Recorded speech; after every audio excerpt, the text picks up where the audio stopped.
For most Princeton men's basketball players, the team becomes a family away from home, and the teammates become figurative brothers. For sophomore center Richmond Ariraguzo, the words family and brother have a much more literal meaning during his time at Princeton.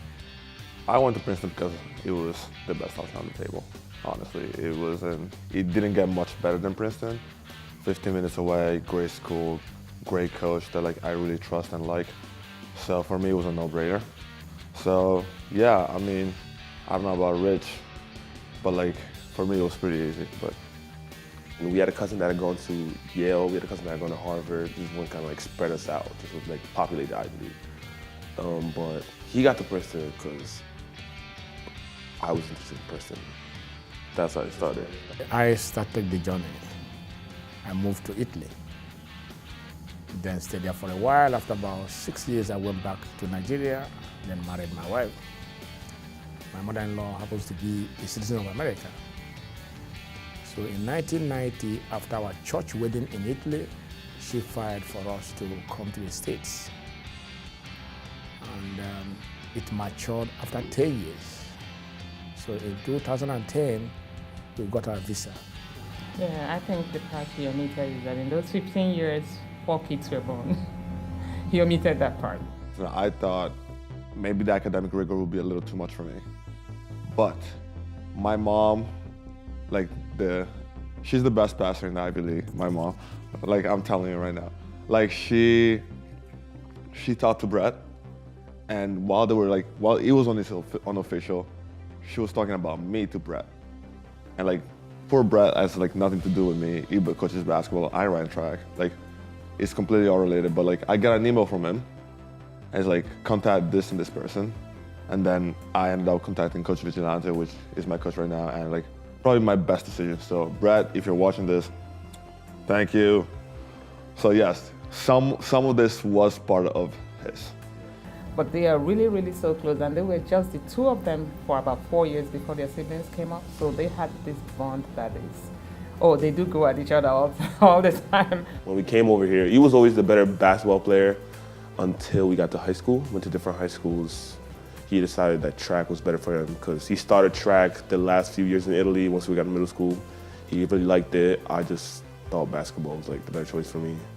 Now I think I'm the more athletic brother. If you were to measure how much better I am in basketball than him in track as opposed to me, I'm way better than he's better than me, if that makes sense. What do you mean? I'll smack him less than I would get smacked. Hey, camera, if you're looking at this, he could not guard me. You still can't guard me. No, I'll never forget one thing Franklin said to me the one time in Italy. It was this church trip, though Richmond had gone and Franklin didn't go. And within that period, Frankie came to me and said, Mom, I don't know what I would do if I ever lost my brother. They are really that close. He said he couldn't imagine his life without Richmond, and that was pretty touching.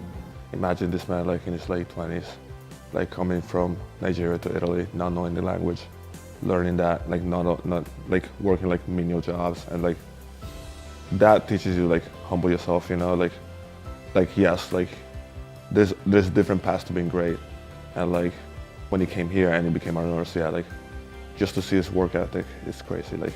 He'll go to work and then hit the books, and never complain about it. I've never seen anything like it. Even back then, maybe I didn't understand it as much because that was a remote example of just him coming from Nigeria to Italy to help his family out. But even when we came to the United States, just witnessing the work he put in, it definitely taught me a lot about sacrifice. It put everything in perspective.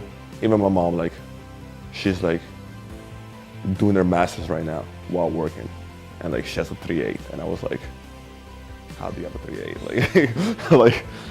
I was you are working and you have a 3.8. I was and she was well, you can too. I was but yeah, that's the kind of sacrifice, the kind of work ethic that they have, and that's what eventually if you're raised from people that believe like that and work like that, you become somewhat of a reflection of them.